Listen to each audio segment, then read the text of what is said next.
अगर आप सेल्स में हैं तो एक बात हमेशा याद रखिए, कस्टमर को कंसल्टेंट चाहिए, सेल्समैन नहीं चाहिए।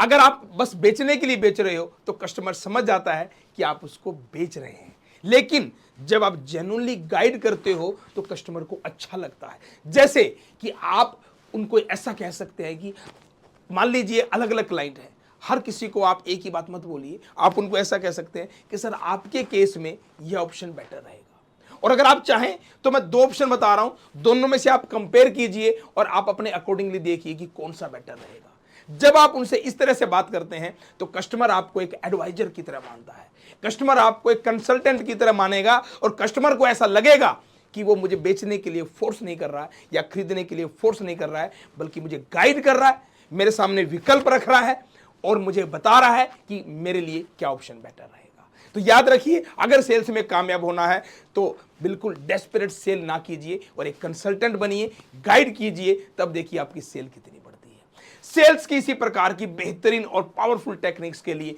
चैनल को अभी सब्सक्राइब कीजिए, और अगर आपने सेल्स मास्टरी कोर्स में अभी तक इनरोल नहीं किया है तो इनरोल कीजिए, जिसका लिंक बायो में दिया गया है। और मैं आपको सेल्स मास्टरी कोर्स में मिलूंगा बहुत ही पावरफुल कंटेंट के साथ। तब तक के लिए आपको बहुत बहुत शुभकामनाएं।